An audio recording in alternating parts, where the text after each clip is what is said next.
두려움을 극복하라. 한번 따라합니다. 두려움을 극복하라. 두려움을 극복하라. 이러한 제목으로 하나님의 말씀을 증거토록 하겠습니다. 코로나19로 인해서 사람들의 마음속에는 어느덧 두려움과 불안이 자리 잡고 있습니다. 자리 잡고 있어요. 어느 때보다도 우리는 불안한 시대를 살고 있고 두려운 감정을 가지고 있어요. 바로 과학 문명이 발달하면서 이제 실시간으로 어느 곳에서 확진자가 생겨났는지를 알게 되므로 오히려 더 두려움은 과중되는 것 같습니다. 제가 오후에 지지난주인가요? 이 수요 예배 시간에 말씀을 전한 이 방글라데시 선교사님 기억나시죠? 그분과 여러분 카톡을 했습니다. 카톡을 했는데 잘 도착해서 지금 이제 사역을 하려고 준비 중에 있다 이런 얘기를 들었습니다. 근데 방글라데시 같은 경우에는요 놀랍더라고요. 알게 모르게 이 코로나가 무증상이 굉장히 많잖아요. 그렇게 가장 여러분 세계에서 가장 어려운 나라가 그 나라인데 그러다 보니까 어떻게 코로나 병원에 갈 수도 없고 치료제도 없고 지금 이런 상황이기 때문에 그냥 무증상으로 여러분 막 이게 번졌나 봐요. 그래서 자기가 이제 몇 개월 만에 돌아가다 보니 50-60%의 사람들이 다 코로나에 한 번씩 감염이 됐대요. 이미 그게 여러분 통계랍니다. 그래서 다카라는 곳이 수도인데 수도에 있는 사람들이 대부분이 다 한 번씩 걸렸기 때문에 다 이미 이렇게 면역력이 생기지 않았나 선교사님이 그런 얘기도 하시더라고요. 여러분 그만큼 지금 코로나로 인해서 어느 때보다도 사람들이 굉장히 두려움에 떨고 있습니다. 그런데 그런 나라들은요, 이 방글라데시 이런 나라 사람들은요 별로 두려워하지 않는데요. 오히려 그렇게 마스크도 잘 쓰지 않고 그냥 코로나는 죽기도 하지만 다른 질병에 비해서 전염성은 굉장히 강하지만 이 치사율은 좀 떨어진다 이런 통계도 있기 때문에 그런지 몰라도 또 정보도 없고 우리나라만큼 과학 문명이 발달한 것도 아니고 통신도 없고 하다 보니까 어디에 확진자가 됐는지 문자도 오지 않고 그러다 보니까 사람들이 굉장히 그냥 편안하게 지낸대요. 제가 아까 그 소식을 듣고 좀 놀라웠습니다. 우리나라는 굉장히 지금 과학 문명이 발달하고 통신이 발달하다 보니까 어느 곳에 확진자가 생겼다. 이게 여러분들 이것으로 인해서 더 사람들이 두려움에 떨지 않나? 전 그런 생각도 해봤어요. 만약에 코로나 바이러스에 대해서 무지하거나 그 바이러스에 대해서 알더라도 누가 확진되었는지를 알 수가 없다면 오히려 지금처럼 두려움에 떨지는 않을지도 모르겠습니다. 그러나 지금은 너무 알아서 불안하고 두려워하고 있죠. 너무나 알아서 문제인 것 같아요. 그런데 이런 두려움은 불신자들뿐만 아니라 신자라 하더라도 동일하게 가지게 되는 감정이라 할 수 있다는 데 문제가 있어요. 그래서일까요? 하나님의 자녀들에게 주신 말씀인 성경을 보더라도 하나님이 가장 많이 반복하신 명령이 있으니 바로 무엇입니까? 바로 두려워하지 말라라는 명령이에요. 두려워하지 말라. 보통 우리 신자들은 하나님께서는 사랑의 하나님이시고 불신자를 전도하는 것을 가장 원하신다. 이것을 알고 있기 때문에 성경에 서로 사랑하다, 서로 사랑하라 이 말이 가장 많이 나온 것처럼 느껴지지 않습니까? 여러분 하나님은 사랑이시기 때문에 서로 사랑하라 이 말을 가장 많이 한 것처럼 보여져요. 또 실제 또 하나님이 가장 원하시는 게 전도이기 때문에 여러분 복음을 전해라 이 말을 가장 많이 한 것처럼 생각합니다. 그런데 그런 말이 아니라는 거예요. 바로 어떤 말입니까? 하나님이 가장 많이 반복적으로 하셨던 말이 바로 두려워하지 말라 이 말이에요. 성경 66권을 통틀어서 무려 365번 이상이나 나오고 있죠. 365번 이상이나 나옵니다. 이것은 바로 신자로서 매일매일 반드시 기억해야 할 말씀임을 저와 여러분들에게 말해주는 거예요. 두려워하지 말라는 거. 매일매일 우리가 두려움 속에서 살아가다 보니까 신자임에도 불구하고 하나님께서 정말 원하시는 것은 너희들 두려워하지 말라 이 말입니다. 보통 신자들에게 어떤 문제가 생겼을 때 믿음으로 도전하여 잘 이겨내게 된다면 오히려 그 이전보다 커다란 축복으로 다가오는 경우가 굉장히 많아요. 여러분 그렇지 않겠습니까? 우리가 여러분 어떤 문제를 만났을 때 믿음으로 도전해서 이겨내면요, 이제 한 단계 더 업그레이드가 되는 거예요. 믿음의 성장이 일어나는 것이죠. 또 하나님이 부어주시는 복이 있습니다. 그런데 두려움은요, 그런 축복의 열매를 따먹을 수 있도록 도전하는 것을 막아버려요. 그러니까 두려운 마음이 생기게 되면요, 도전하지 못합니다. 믿음으로 도전하는 것을 막기 때문에 하나님이 가장 원하지 않는 것이 바로 이 두려워하지 말라. 우리가 두려워하지 말아야 한다는 거예요. 이 두려움이란 감정은 하나님이 정말 원하시지 않는다는 것이죠. 그러기에 신앙생활을 하는 데 있어서 두려움은 결코 하나님의 자녀들로서 가져서는 아니 되는 감정이라 감히 말할 수 있는 거예요. 이것을 잘 알고 계시는 하나님께서는 그러기에 그토록 두려워하지 말라라고 하나님의 백성들에게 명령하고 있는 것이죠. 누구보다도 우리 주님이 잘 알고 있잖아요, 우리들을. 그러니까 저와 여러분들을 너무나 잘 알고 있기 때문에 이 두려운 감정으로 인해서 하나님께서 부어주시고자 하는 그 복 자체를 누리지도 못하고 받지도 못하기 때문에 이 두려운 감정을 자꾸 갖지 말라고 요구하는 것이죠. 성경을 여러분 펴볼 때마다 두려워하지 말라, 두려워하지 말라 계속해서 반복되어 나옵니다. 쉽게 말하면 불신자들에게 두려워하지 말라라고 말하고 있지 않고 성경은 신자인 저와 여러분들에게 두려워하지 말라고 이야기해주고 있다는 거예요.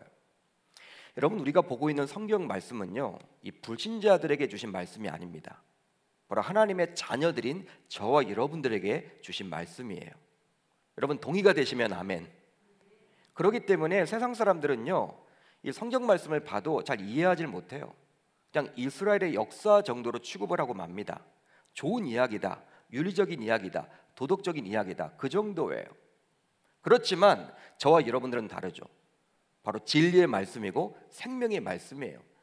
이 말씀이 없으면 우리는 살아갈 수가 없는 것이죠. 여러분, 우리가 근력을 기르기 위해서 각종 기구 운동을 하는 경우들이 굉장히 많지 않습니까? 요즘에 코로나가 진행되면서 사람들이 운동, 안양천을 보더라도 굉장히 야외 활동은 많이 하지 않습니까? 실내에서 하는 모든 운동들은 하지 못하고 야외에서 거의 하는 경우들이 굉장히 많은 것 같아요. 즉 자신이 들 수 있는 무게를 택해서 꾸준히 이 근력을 늘리려면요, 꾸준히 역기도 들어 올려야만 하고 철봉에서도 오랫동안 매달려보고 턱걸이도 해야만 합니다. 이러한 여러분 팔의 근육, 이렇게 근력을 기르기 위해서는요, 여러분 잡아당기는 것들을 좀 하셔야죠. 철봉에 매달리기도 하셔야 되고 턱걸이도 좀 하셔야 되고, 또 여러분 이렇게 역기도 여러분 좀 들어 올리는 그러한 훈련, 이런 것들을 꾸준히 해야만 해요. 그렇게 되면 어느 순간 근력이 강화되어서 건강하게 되죠. 건강하게 됩니다. 그런데 그런 분들을 보게 되면요, 어느 순간 손바닥에도 이 굳은 살이 박혀 있어요. 굳은 살이 박혀 있어요. 즉 운동을 하는 사람들에게 있어서 굳은 살은요, 곧 영광의 상처라고 볼 수 있습니다. 여러분 무엇이라고요? 영광의 상처. 운동을 여러분 꾸준히 했기 때문에 이 손바닥에 굳은 살이 박혀 있는 거예요. 실제로 제가 이전 교회에서 야구 선수와 한번 악수를 한 적이 있었습니다. 야구 선수와.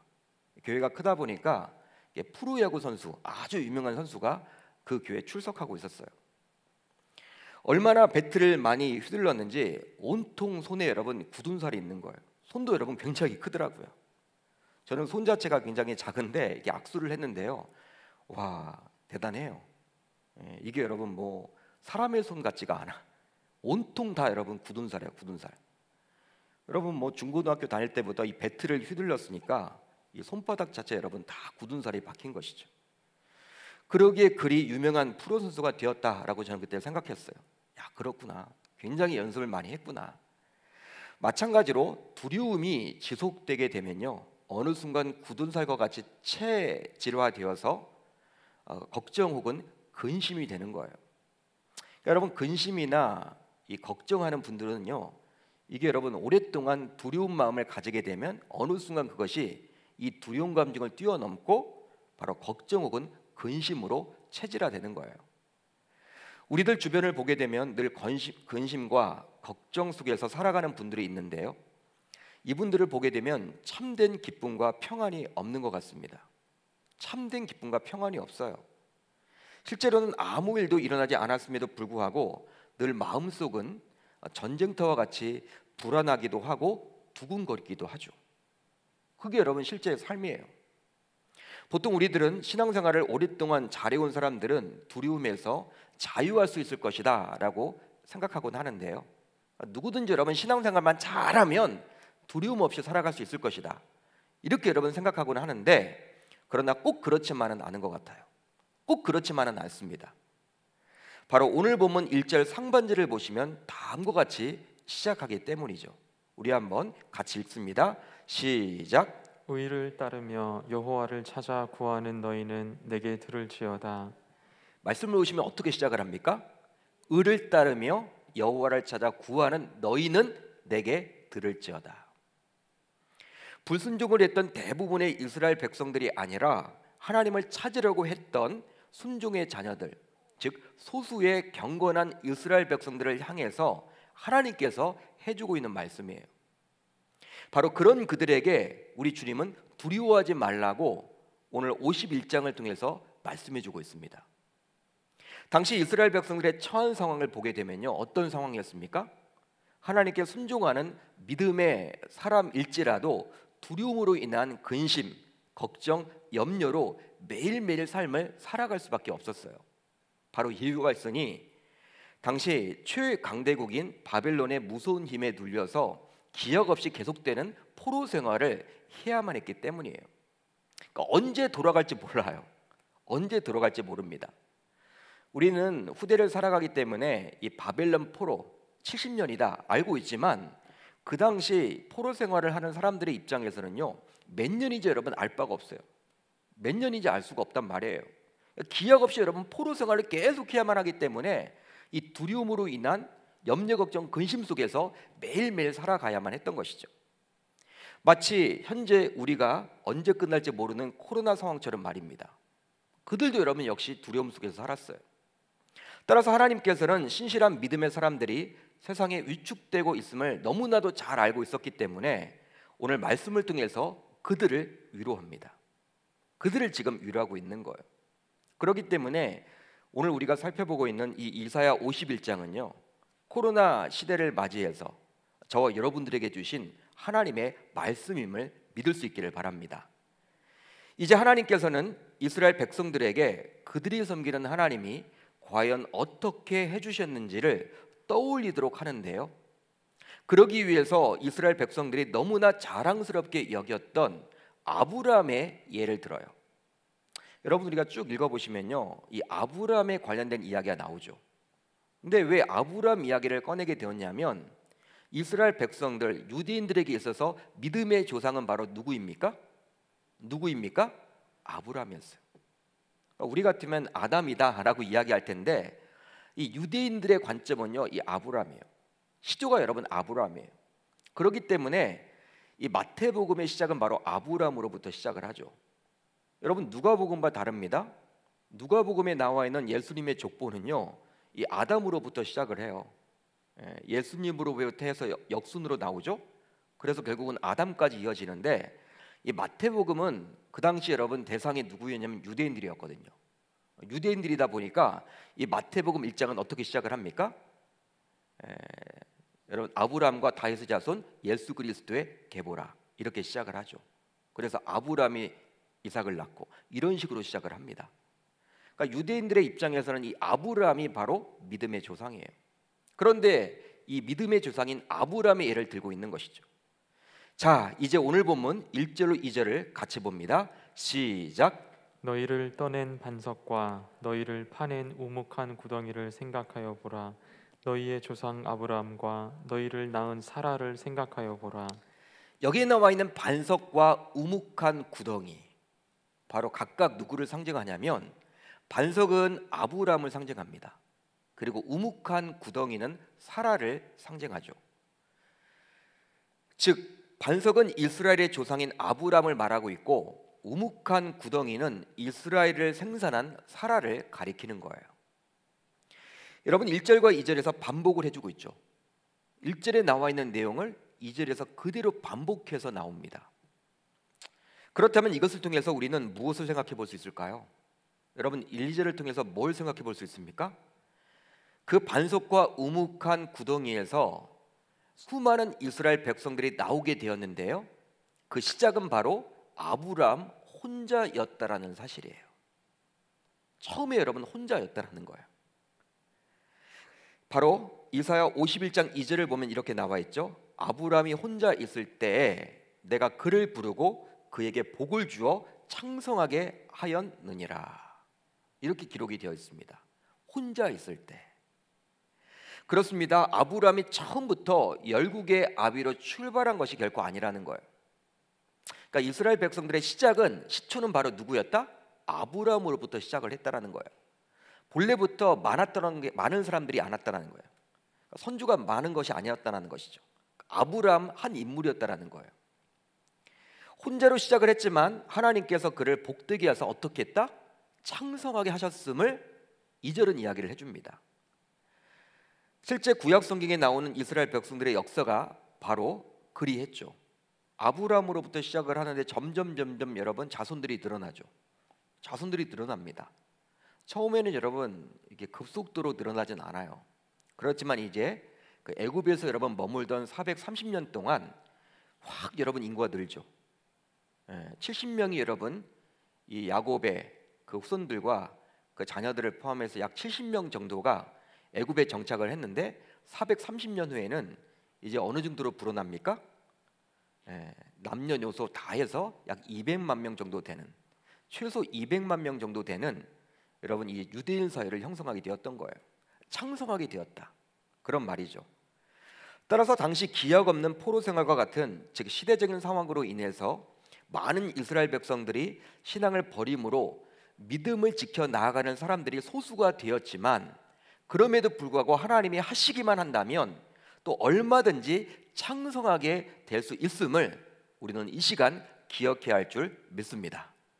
하나님이 하시면요, 지금 너희들이 굉장히 소수다, 경건한 너희들이 굉장히 지금 소수다, 믿음을 지키려고 했던 너희들이 굉장히 소수가 되었다, 이 바벨론 포로 기간 동안에 다들 이렇게 배도를 하게 되었다, 배신을 하게 되었다, 하나님을 떠나게 되었다, 하나님을 멀리하게 되었다, 경건한 너희들이 굉장히 소수가 되었지만 처음에 시작이 아브라함 혼자였다가 이렇게 많아진 인구를 보듯이 지금도 하나님이 함께 하신다면 너희들 다시금 하나님이 부흥케 할 거야, 창성케 할 거야, 하나님은 능력자야, 그걸 지금 위로해주고 있는 거예요. 그걸 말씀해주고 있는 거예요. 여러분 지금도 마찬가지입니다. 코로나19로 인해서 교회에 자유롭게 나오지도 못하고 각종 모임에도 제약이 뒤따르기에 신앙을 지켜내기 어렵다라는 신자들이 굉장히 많이 있어요. 굉장히 많이 있습니다. 목사님 신앙 지키기가 굉장히 쉽지 않은 것 같아요. 옛날에는 내가 마음만 먹으면 교회에 무조건 나와서 예배 참석하고 기도회도 드리고 자유롭게 모임도 갖고 했는데, 그때는 그냥 내가 바빠서 못 나왔는데 지금은 시간이 있어도 나오질 못하네요. 그러다 보니까 신앙을 굉장히 잃어버리는 것 같습니다. 이렇게 이야기하는 분들이 있어요. 물론 이미 온라인 예배조차도 드리지 않는 분들이 생겨나고 있는 것이 사실입니다. 한국교회 통계를 보니까 굉장히 여러분 작년에 비해서 이제 여러분 코로나가 언제 끝날지 모르는 상황 가운데 지금 대형 교회는 대형 교회대로, 중형 교회는 중형 교회대로, 작은 교회들은 작은 교회대로 모두 다 어려워질 것이다. 여러분 부정적인 통계가 굉장히 많아요. 실제 여러분 온라인 예배조차도 드리지 않는 분들이 굉장히 많아졌습니다. 어느 교회나 마찬가지예요. 교회도 마찬가지죠. 작은 교회는 작은 교회, 또 우리 교회 같은 중형 교회는 중형 교회대로, 대형 교회는 대형 교회대로 어려움이 몰아닥치고 있어요. 어려움이 몰아닥치고 있습니다. 바로 물질적으로나 아니면 출석 성도의 숫자로나 이제 영향력 면에서 굉장히 여러분 줄어들었습니다. 그러나 분명한 것은 우리들이 낙심할 필요는 없다라는 거예요. 낙심할 필요는 없다라는 거예요. 바로 지금도 하나님이 살아계시기 때문입니다. 따라서 그 하나님의 은혜를 통해서 우리는 다시금 회복될 수도 있기에 우리가 처한 상황으로 인해서 답답해할 필요가 없음을 우리는 이 시간 반드시 기억하고 돌아갈 수 있기를 우리 주님의 이름으로 축원합니다. 축원합니다. 여러분 오늘 말씀을 보세요. 아브라함 혼자였다가 그렇게 대단한 유대인들 그 공동체가 되었듯이 지금 너희들이 소수일지라도 하나님이 하시기만 한다면, 한번 역사만 한다면 또 창성케 될 거다라는 약속을 해주셨잖아요. 지금도 여러분 동일하게 우리에게 주시는 메시지임을 이 시간 꼭 기억할 수 있기를 바랍니다. 오히려 다음의 구절을 통해서 알 수 있듯이 하나님께서 회복시켜 주실 때에는요, 이전보다도 더 큰 축복을 주시기 때문인데요. 여러분 이제 오늘 본문 3절을 같이 읽어봅니다. 3절 시작. 나 여호와가 시온의 모든 황폐한 곳들을 위로하여 그 사막을 에덴 같게 그 광야를 여호와의 동산 같게 하였나니 그 가운데 기뻐함과 즐거워함과 감사함과 창화하는 소리가 있으리라. 그 사막을 에덴 같게 그 광야를 여호와의 동산 같게 하였다. 바로 사막과 광야 같은, 즉 생명이 살아갈 수 없는 곳을 하나님께서는 어떻게 하신다? 회복시켜 주실 텐데, 바로 어떻게 회복시켜 주십니까? 말씀을 보시면 어떻게 나와 있어요? 에덴같이, 그리고 하나님의 동산처럼 회복시켜 주시겠다. 단순히 여러분 이렇게 원상복구를 하는 개념이 아니라 완전히 여러분 차원이 다른 회복을 주신다는 거예요. 차원이 다른 회복, 바로 에덴처럼 하나님의 동산처럼 만들어 주시겠다라는 거예요. 따라서 현재 우리 교회가 재개발과 재건축 그리고 코로나로 인해서 힘든 폭풍의 시기를 지나고 있지만, 하나님께서는 다시금 회복시켜 주실 때 이전보다도 훨씬 더 은혜롭고 아름답게 회복시켜 주실 줄 우리 주님의 이름으로 축원합니다. 이런 확신을 갖고 신앙생활을 해나갈 수 있기를 바랍니다. 그러니까 하나님이 여러분 한번 만져주시면요, 단순히 여러분들 원상복구 개념이 아니라 진짜 회복을 주시는데 정말 배로 축복을 해주신다라는 거예요. 아름답게 축복을 해주신다라는 거예요. 여러분 욥의 인생을 보세요. 배로 여러분 복을 받았잖아요. 배로. 그 고난의 여러분 위기를 극복했을 때 욥이란 인물, 하나님이 여러분 배로 축복을 해주시잖아요. 배로. 그게 바로 우리 하나님이라는 거예요. 회복 주시는데 그냥 우리 하나님이 쪼잔하게 주시는 것이 아니라 여러분 부어주시는데요, 정말 오병의 기적을 베풀었을 때 12광줄이나 남김으로 인해서 하나님께서 풍요의 상징, 풍부의 상징임을 이렇게 보여주셨듯이 저와 여러분들에게도 그렇게 해주시리라 저는 믿어요. 그렇다면 어떻게 우리 신자들은 이제 이런 두려움을 극복할 수 있을까요? 이 부분이 중요하겠죠. 어떻게 하면 우리 신자들은 이런 두려움을 극복할 수 있을까요? 우선 하나님의 말씀을 사모하며 그 말씀을 붙들어야 두려움을 극복할 수 있습니다. 하나님의 말씀을 사모하며 그 말씀을 붙들어야 두려움을 극복할 수 있다는 거예요. 자, 오늘 본문 4절을 같이 봅니다. 시작. 내 백성이여 내게 주의하라. 내 나라여 내게 귀를 기울이라. 이는 율법이 내게서부터 나갈 것임이라. 내가 내 공의를 만민의 빛으로 세우리라. 내게 주의하라, 이렇게 기록이 되어 있죠. 내게 주의하라. 이 말은 내게 귀를 기울이라 라는 말과 같은 의미입니다. 같은 의미가 지금 반복되어 있죠. 이것은 여러분 어떤 말입니까? 쫑긋 귀를 세우고 집중하여 들으라는 거예요. 집중하여 들으라는 거예요. 바로 하나님의 백성이요 하나님의 나라인 자들이기에 하나님의 말씀을 사모하고 붙들어야만 한다라는 것이죠. 쉽게 말하면 어느 누구의 말보다도 하나님의 말씀에 최우선을 두고 그 말씀에 귀를 기울여야만 합니다. 왜냐하면 말씀 속에서 우리가 살아갈 길이 보이기 때문이죠. 그러니까 여러분 말씀에 쫑긋 귀를 기울여서 들어야 한다는 거예요. 이제 수능을 여러분 우리가 앞두고 있는데 영어 시험 볼 때 여러분 이게 리스닝 시간이 있죠.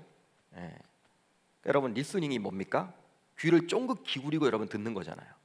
근데 들려오는 것 여러분 듣는 게 아니라 집중해서 듣는 것이 여러분 리스닝이잖아요. 여러분 그런 것처럼 하나님의 말씀에 정말 온갖 정신을 다 모아가지고 귀를 쫑긋 기울이라, 우리 주님이 그렇게 지금 말하고 있어요. 회사를 다닌다면 회의 시 아마도 오너 사장님의 말씀에 귀를 쫑긋하고 기울이지 않겠습니까? 사장님이 이야기를 하는데 회의를 주관하고 있는데 어느 사람이 그냥 하품을 하면서 그렇게 여러분 경청하지 않을까요? 뭐 그렇게 한다면 그 사람은 오래 직장을 다닐 수는 없겠죠. 대통령이 회의를 주관하는데 늦는 사람이 있다면, 또 그 회의 시간에 조는 사람이 있다면 그 사람이 어찌 지속적으로 인정받을 수 있단 말입니까? 아마도 다음 인사철에 청와대에서 나올 거예요. 나오게 될 겁니다. 마찬가지로 우리가 하나님의 말씀을 대할 때 모든 것을 동원해서 집중해야만 하는 것이죠. 이제 하나님께서는 다음과 같이 말씀해 주시는데요, 바로 7절 말씀이에요. 이렇게 나와 있죠. 의를 아는 자들아, 마음에 내 율법이 있는 백성들아, 너희는 내게 듣고 그들의 비방을 두려워하지 말라. 그들의 비방에 놀라지 말라. 이렇게 나와 있어요. 자, 여러분 이 구절을 잘 보시면요, 의를 아는 자들, 의를 아는 자들, 그리고 마음에 내 율법이 있는 백성. 여러분 이렇게 시작을 하는데 바로 1절에 나오는 어떤 단어를 떠올립니까? 우리가 51장 1절을 보세요. 1절을 보시면 의를 따르며 여호와를 찾아 구하는 자들, 여러분 이 사람들을 말하는 거예요.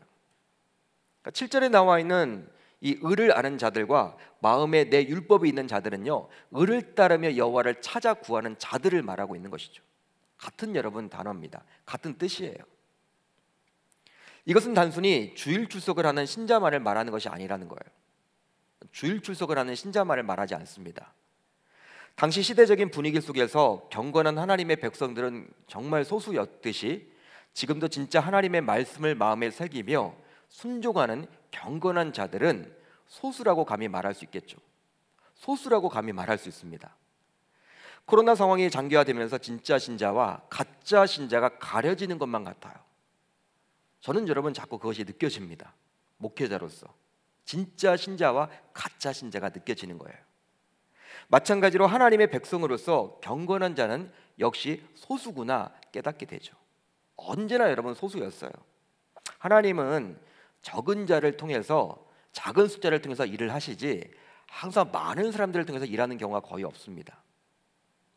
여러분 오늘 말씀을 보시면요, 지금 우리 주님께서는 그들에게 지금 말씀하고 있는 거예요. 소수인 경건한 그들에게 지금 말하고 있는 거예요.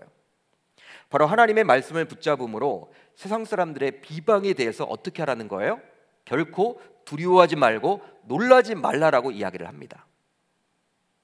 여러분 실제로 초대교회가 성결한 이후에 지난 2000년 기독교 역사 가운데 세상으로부터 교회가 칭찬을 받은 적이 있을까요? 여러분 2000년 기독교 역사를 한번 통틀어서 교회가 여러분 칭찬을 받았던 게 있습니까? 여러분 어떻게 생각을 하십니까? 물론 강도는 달라도 언제나 교회는 세상으로부터 조롱을 받고 핍박을 당해왔어요. 여러분 이것이 현실입니다. 그러니까 코로나가 진행되면서 굉장히 교회가 지금 박해를 많이 받고 핍박을 받고 신앙생활을 하기 힘들다라는 이야기를 많이 하는데 이건 약과예요. 여러분 실질적으로 여러분 약과입니다. 언제나 여러분 교회는요 핍박 속에 놓여 있었어요. 박해를 받았습니다. 손해를 감수하면서 믿는 게 바로 우리의 신앙이었어요. 그렇다면 교회가 진짜 도덕적이고 윤리적인 투명성을 갖춘다고 할 때 교회를 비난하는 사람이 없어질까요? 여러분 이 질문에 여러분 어떻게 답을 하실래요? 예? 진짜 여러분 세상이 요구하는 그 투명성, 윤리성, 도덕성을 다 갖춰 나간다면 여러분 칭찬받을까요 우리가? 여러분 어떻게 생각을 하십니까? 그 교회를 비난했던 자들이 모두 교회에 나오게 될까요? 야 이제 교회 다닐래 그럴까요? 여러분들은 과연 어떻게 생각을 하십니까? 저는 그렇지 않다고 생각을 해요. 그렇지 않다. 왜냐하면 언제나 교회는 영적으로 사탄의 공격을 받아왔기 때문입니다. 그러다 보니 하나님을 대적하는 자들은 항상 하나님을 순종하는 백성들을 방해하고 험담하기 일쑤예요. 험담하기 일쑤입니다. 즉 우리 신자들이 잘해도 욕을 해대고 못하면 더 욕을 해대는 것이 바로 현실이에요. 상황입니다. 그러니까 여러분 우리가 코로나 상황 가운데 이제 우리가 비대면 예배로 갔죠. 비대면으로 갔습니다. 온라인 예배를 드렸어요. 처음에는 여러분 온라인 예배를 하라고 했다가 이제 여러분 제가 뭐 인터넷 댓글 뭐 안 보려고 하지만 뭐 우연치 않게 보게 되면요 이제 어느 정도까지 요구하면 예배 자체를 드리지 말라는 거예요. 예? 처음엔 우리가 대면 예배를 했다가 이제 비대면으로 갔어요. 소수가 모여서 온라인 찍어서 그걸 방영했습니다. 실시간으로 예배를 드렸죠. 근데 그것조차도 하지 말라는 거예요. 이건 바로 뭐냐면 단순히 코로나의 문제만이 아니라 이게 영적인 지금 전쟁이 벌어지고 있는 거예요. 영적으로 보셔야 하는 거예요. 그러니까 사단은 항상 여러분 하나님의 백성들이 하나님의 말씀에 순종하여 교회를 세워 나아가는 것을 원하지 않는 것이죠. 그걸 방해하려고 하는 거예요. 지금도 마찬가지입니다. 코로나 상황을 거치면서 교회가 잘못한 면도 물론 있겠지만 그렇더라도 무조건 교회를 비난부터 하고 보는 세상 사람들과 언론을 무조건 두려워하거나 놀라지 말라고 우리 주님은 오늘 본문에서 분명히 말해주고 있는 거예요. 오히려 그런 세상 사람들의 따가운 비난과 험담을 들을 시간에 하나님의 말씀을 듣고 즉 그 하나님의 말씀을 붙잡을 때 우리는 진정으로 두려움 없이 평안해질 수 있다라고 지금 성경은 말해주고 있습니다. 그러니까 여러분 우리가 당연히 여러분 지킬 건 지키고 우리가 해야만 하지만 세상 사람들의 험담이 무서워서 위축될 필요는 없다라는 거예요. 항상 그리했다라는 거예요. 우리가 여러분들 어떤 그들의 요구를 다 들어준다고 해도 우리를 칭찬하지 않습니다. 저는 교회 칭찬을 하는 사람들을 거의 본 적이 없어요. 세상 불신자들 가운데 진짜 그래요. 꼬투리를 또 잡아요. 또 잡아. 잘하려고 하면 여러분 잘할수록 꼬투리를 더 잡을 거예요. 그렇기 때문에 여러분 그런 험담과 그런 비난을 두려워하지 말라는 거예요. 오늘 말씀이 분명히 나와 있잖아요. 오히려 그런 시간에 하나님의 말씀에 집중하여 그 말씀대로 살려고 몸부림치라는 거예요. 여호수아 1장을 보게 되면요, 실제로 모세가 죽은 이후에 새롭게 이스라엘의 지도자가 된 여호수아는 커다란 두려움 속에서 나날을 보내게 되었습니다. 쉽게 말하면 모세라는 위대한 지도자의 뒤를 이어서 이스라엘을 다스려야만 했기에 굉장히 큰 두려움이 어깨를 짓눌렸던 것이죠. 모세의 시종 출신이 이스라엘의 지도자가 되었으니 여러분 얼마나 두렵겠습니까? 나는 과연 잘할 수 있을까? 나는 과연 잘할 수 있을까? 그 200만 명이나 되는 이스라엘 백성들을 잘 이끌 수 있을까? 모세도 그렇게 버거워했는데 힘들어했는데 나는 시종 출신인데 나는 능력도 없는데 나는 과연 할 수 있을까? 여러분 왜 두렵지 않았겠습니까? 그때 하나님께서는 여호수아에게 나타나셔서 다음과 같이 말씀을 하셨어요. 제가 읽어드릴게요. 이 율법책을 내 입에서 떠나지 말게 하며 주야로 그것을 묵상하여 그 안에 기록된 대로 다 지켜 행하라. 그리하면 내 길이 평탄하게 될 것이며 내가 형통하리라. 내가 내게 명령한 것이 아니냐? 강하고 담대하라. 두려워하지 말며 놀라지 말라. 내가 어디로 가든지 내 하나님 여호와가 너와 함께 하느니라 하시니라. 아멘. 아멘. 여러분 잘 보세요. 내가 내게 명령한 것이 아니냐? 강하고 담대하라. 두려워하지 말며 놀라지 말라. 그러기에 이 시간 우리들 모두 양자택일을 해야만 합니다. 이제 이 시간 이후에 이제 우리가 양자택일을 해야 돼요. 바로 사람의 말을 듣고 그 사람의 말을 붙잡을지, 그것이 아니라면 하나님의 말씀을 듣고 하나님의 말씀을 붙잡을지를 결정해야만 해요. 둘 다 잡을 수는 없어요. 둘 다 선택할 수는 없어요. 한 가지를 여러분들이 고르셔야 됩니다. 기왕이면 이 금요성령 집회에 참석한 모든 분들은 하나님의 말씀을 사모하고 그 말씀을 붙잡음으로 이런 코로나 상황 속에서도 결코 두려움 없이 살아갈 수 있기를 우리 주님의 이름으로 축원합니다. 축원합니다. 다음으로 하나님께 간절히 기도할 때 두려움을 극복할 수 있습니다.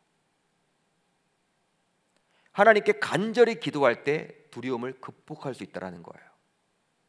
자, 오늘 본문 9절을 같이 읽습니다. 9절 시작. 여호와의 팔이여 깨소서 깨소서 능력을 베푸소서 옛날 옛 시대에 깨신 것 같이 하소서 라합을 점이시고 용을 찌르신 이가 어찌 주가 아니시며. 여러분 이 9절에 나온 여호와의 팔, 바로 하나님의 능력을 말합니다. 성경을 보게 되면 하나님의 손, 여호와의 손 이런 표현이 많이 나오죠. 같은 표현이에요. 여호와의 팔, 능력이죠. 하나님의 능력을 뜻해요. 이 구절을 보시면 당시 이스라엘 백성들의 처한 현실이 너무나 힘들고 어렵지만 우리를 구원하기 위해서 하나님께서 다시 한번 능력을 베푸시기를 하나님께 간절히 호소하고 있는 내용이에요. 여러분 하나님은 결코 졸거나 주무시지 않는데 여러분 얼마나 당시 그들이 지금 당하고 있는 형편이 얼마나 심각하고 힘들었으면 지금 어떻게 여러분 이야기를 하고 있습니까? 깨소서 능력을 베푸소서. 하나님을 여러분 깨우려고 해요. 깨우려고. 하나님은 여러분 졸지도 않고 주무시지도 않는 분인데 얼마나 자신들이 당하고 있는 형편이 힘들고 어려웠으면 여러분 깨소서 능력을 베풀어 달라고 기도를 한단 말입니까? 이것을 통해서 당시 이런 기도를 드렸던 사람들의 형편이 어떠했을지 우리는 충분히 예측할 수가 있죠. 바로 어떤 형편이었어요? 아마도 금식하며 피눈물을 쏟으며 얼굴을 땅에 대며 가슴을 쥐어뜯으며 통곡을 하면서 기도했을 거예요. 너무나 힘들고 답답하니까 하나님 앞에 매달렸을 거예요. 바로 맞닥뜨린 현실은 너무나도 두려운데요, 세상적으로 기댈 대상이 오직 하나님밖에 없기에 그렇게 울부짖으며 기도를 했던 것이죠. 당시 사람들이 그리했습니다. 실제로 하나님과 깊은 교제인 기도를 하게 되면요, 마주친 문제가 더 이상 커 보이지 않고 그 문제의 답을 정확하게 알고 계신 하나님이 더 크게 보이기에 더 이상 두려워하지 않게 돼요. 여러분, 우리가 운전면허 시험을 이렇게 보게 될 때 필기 시험이 있고 실기 시험이 있는데, 실기 시험 같은 경우에 여러분 이제 차를 몰고 이제 그 선을 밟으면 안 되잖아요, 그죠? 딱 여러분 차 안에 들어섰을 때, 노란 차 안에 딱 들어섰을 때 이 코스를 여러분 하는 거죠. 코스를 우리가 합격해야 되잖아요.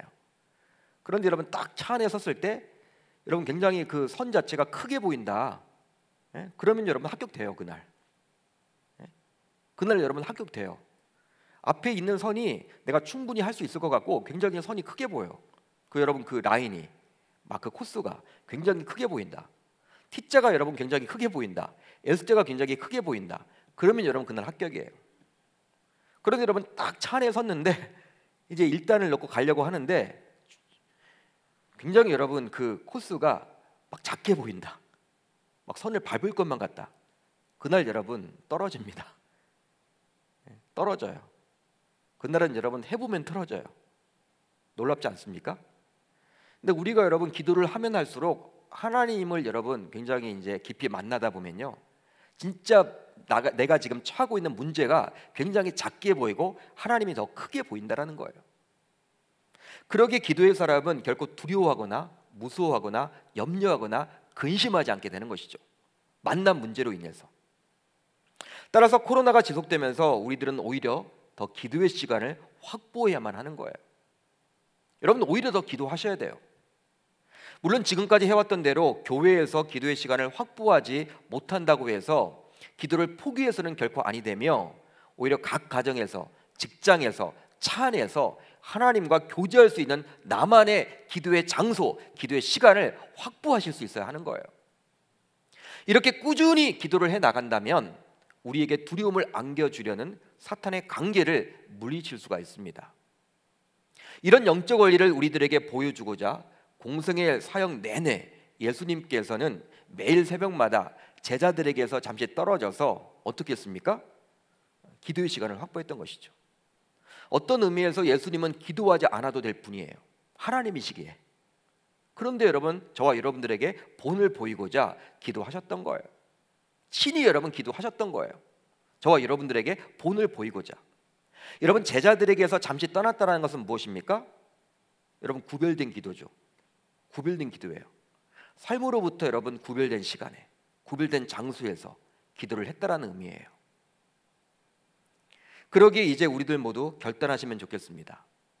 두려운 환경에 처하면 처할수록 오히려 하나님과 교제를 나누는 기도의 사람이 되므로 언제 끝날지 모르지만 이 코로나 상황도 넉넉하게 이겨낼 수 있기를 우리 주님의 이름으로 축원합니다. 이제 말씀을 정리하겠습니다. 코로나19의 상황을 그냥 우연히 일어났다라고 여기지 마세요. 여러분, 우연히 일어났다라고 여기지 마세요. 우리 기독신자들은 하나님의 섭리와 절대 주권을 인정하고 믿습니다. 그러기에 우연히 일어난 일은 없어요. 여러분, 우연히 일어난 일은 없습니다. 따라서 우리 기독신자들은 이런 코로나 상황을 통해서도 하나님께서 일하시고 말씀의 주고자 함을 인정할 수 있어야 할 줄 믿습니다. 그러니까 코로나를 통해서도 말씀하시고자 하는 하나님의 뜻이 분명히 있다는 것이죠. 바로 우리들에게 더 이상 환경에 휘둘려서 두려워하지 말라는 의미예요. 여러분, 이런 코로나 상황을 주시는 이유는 바로 무엇이냐? 환경에 따라서 너희들 두려워하지 말라는 거예요. 그러기 위해서는 하나님의 말씀을 붙잡아야 하죠. 또한 하나님과 교제 시간인 기도 생활을 놓쳐서는 아니 됩니다. 미국에 이 존 파이버 목사님이 계십니다. 이 존 파이버 목사님, 우리나라에 굉장히 책도 많이 번역되어 있는데요, 참 의미가 있는 말, 유명한 말을 이분이 남기셨는데 참 의미가 있는 말이기에 이 시간 제가 소개하고 오늘 말씀을 마치도록 하려고 해요. 바로 무엇이냐? 바로 다음과 같아요. 사탄은 당신을 속이려고 일주일에 168시간을 바칩니다. 당신은 하나님의 말씀을 하루에 대충 10분씩 보고 당신의 생각을 믿음 안에서 새롭게 유지할 수 있다라고 생각을 하십니까? 존 파이버 목사님이 이렇게 묻고 있어요. 여러분, 어떻게 10분도 여러분 하루에 말씀을 여러분 읽지 않은 분들도 있겠죠. 우리가 여러분 대충 10분 정도 읽고 어떻게 이 사탄을 여러분 이겨낼 수 있을까요? 쉽지 않다라는 것이죠. 저와 여러분들 모두 사탄은 자꾸 우리들에게 어떤 상황을 이렇게 포장해서 두려움을 주려고 합니다. 그렇지만 두려움을 갖게 되는 순간 우리는 사탄에게 지는 거예요. 이 코로나는 여러분 물론 두렵죠, 어렵죠. 그렇지만 이미 오늘 말씀을 통해서 답을 주셨어요. 두려워하지 말라는 거예요. 어떻게 하면 두려워하지 않게 됩니까? 말씀을 붙잡는 거예요. 하나님의 약속의 말씀을 붙잡는 거예요. 또 한 가지, 꾸준히 기도를 하십시오. 그렇게 된다면 코로나가 여러분 언제 끝날지 모를지언정 항상 우리는 마음의 평안과 기쁨을 가지고 두려움 없이, 염려 걱정 없이 이 코로나를 잘 극복하게 되리라 저는 믿어요. 그런 은혜가 있기를 우리 주님의 이름으로 축원합니다. 축원합니다.